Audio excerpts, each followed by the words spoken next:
Okay, so we're about to power on the Wii U for the first time. We'll see how this goes. I haven't set up the gamepad yet, but here goes. It does take a little bit of time to power up, not a big deal, but you know. So it's going to tell me to sync the gamepad first, which makes total sense. So if you give me a second, we're going to do that. Looks like you actually need a pen to sync the gamepad. So you see that there are 4 symbols across the bottom of the display. Those 4 symbols are also present on the Wii U gamepad, and it is instructing me to enter them in the order that I see on the screen in order to sync the controller. And so now it's connecting to the Wii U console. Relatively easy, a little bit extra setup compared with the previous Wii remotes. So now the gamepad is ready. I touch the screen to set up the console. It's got sound through the speakers on the system itself. Much better than the Wii remotes, which very rarely have any sound at all, and certainly not high quality. I'm going to choose English. I'll click OK. Display language is English, that's fine. The touchscreen is very responsive, which I've come to expect from Nintendo products. In spite of the fact that it is not multi-touch, it is still very responsive and works quite well. Today is the 18th of November. Oops.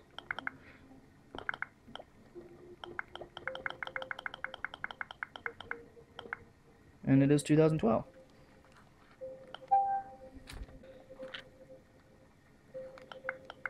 This is kind of difficult to do using a camera.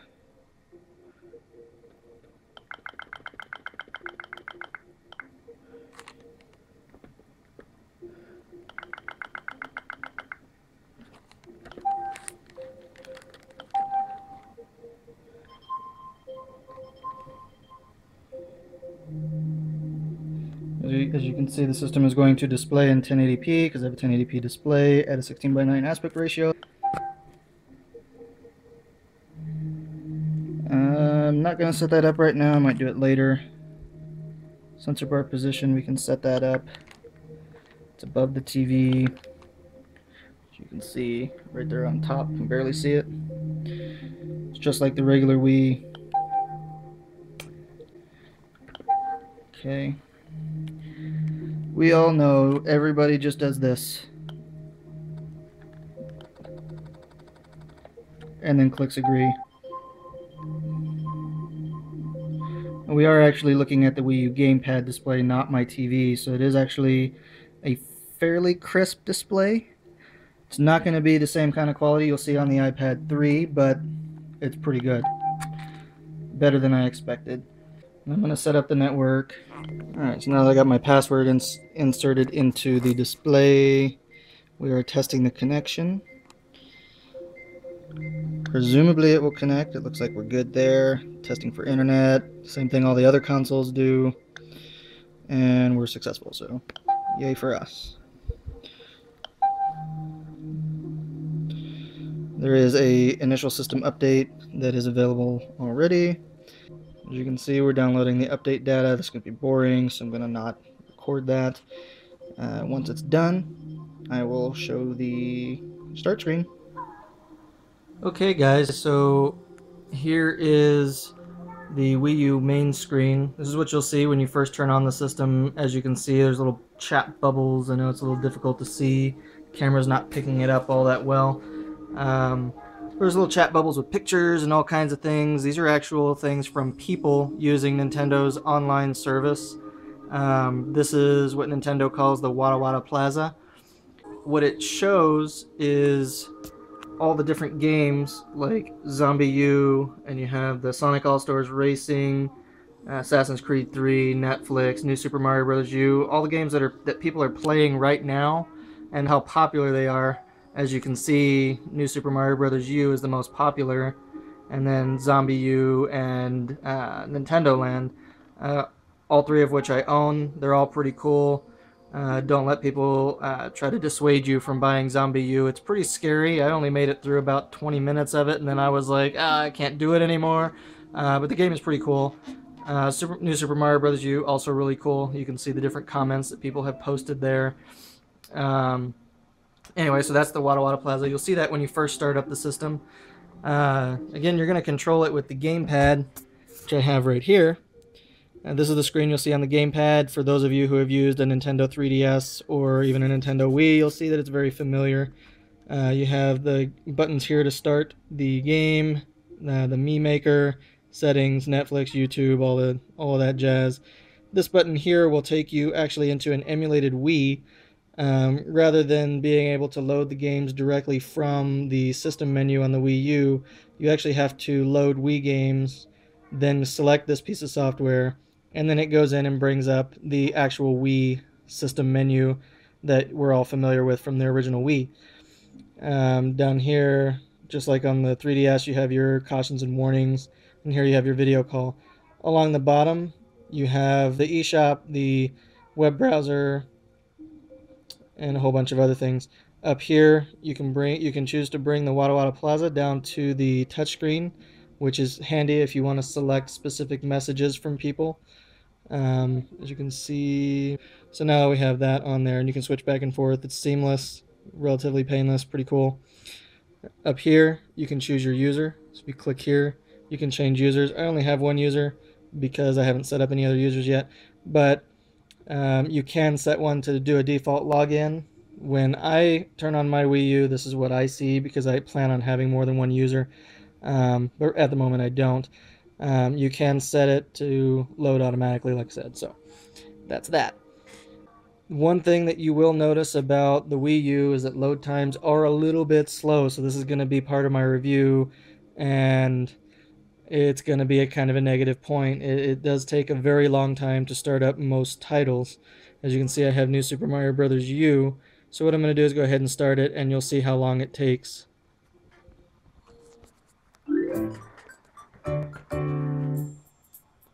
You do get a nice splash screen while it's loading, but it does take a good bit of time before it finally actually does decide to load.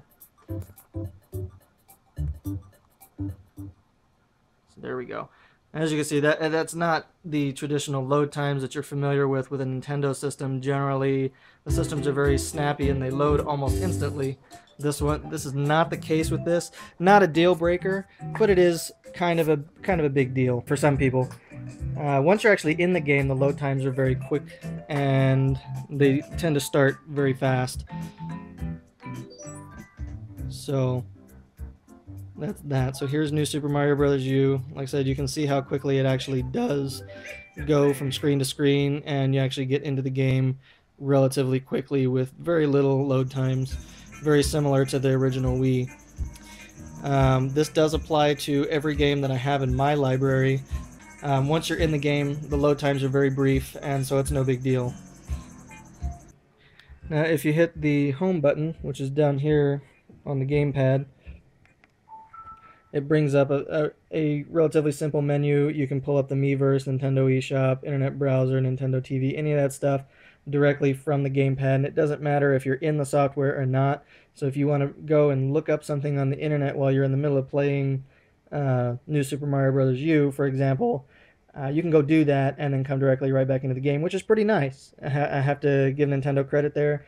I know on the PlayStation you actually have to close out of whatever software you're running in order uh, to launch the web browser, and then you can go back into it, but you have to wait for the software to come back up and load again, which is kind of a pain. So with that, we're going to go ahead and close the software, and again, you'll see a relatively long load time just to get back to the original menu screen. So as it loads here, we'll give it a second or 15.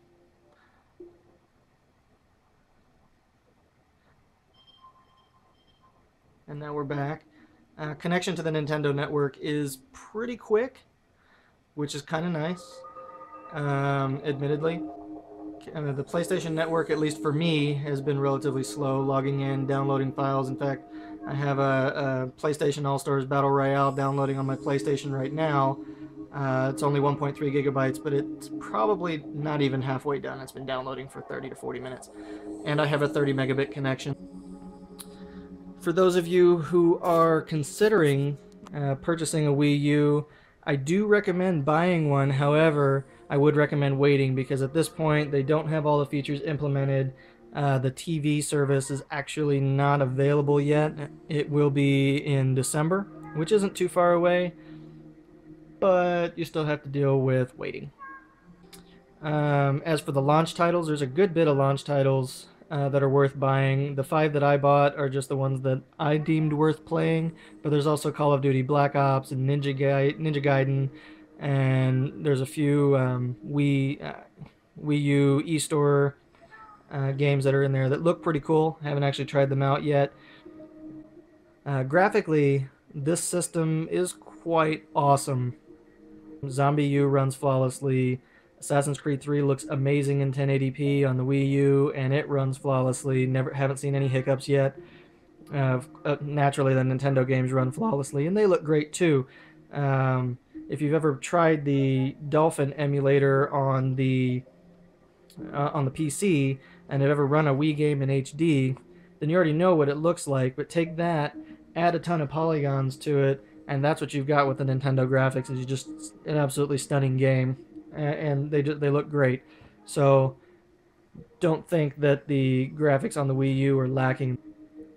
Since I don't have a video capture device, I'm not going to review any of the games on here with video. I'll probably put my fursuit on and do a little bit of just review based on what I've played of some of these games.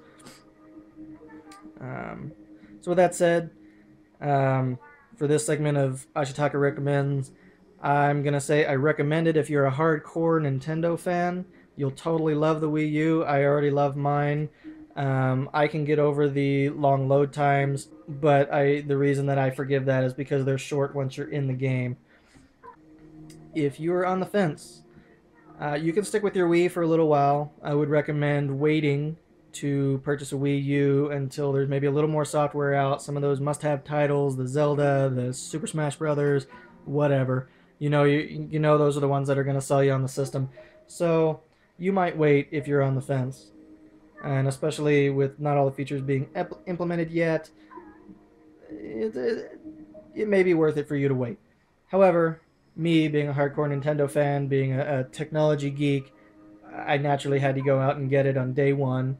The launch wasn't as epic as I was hoping it would be. As I remember when I bought my original Wii, I camped out for over 13 hours to purchase the thing, and this I was able to pre-order it, and there was like 2 people in line, so I was kind of disappointed in that. Granted, I'm in Hawaii. There aren't that many people here, and I was at a GameStop that not everybody has access to. So for this episode of Ashitaka Recommends, sorry you didn't get to see Ashitaka this time, just my voice. Um, I do recommend it. I give it a thumbs up.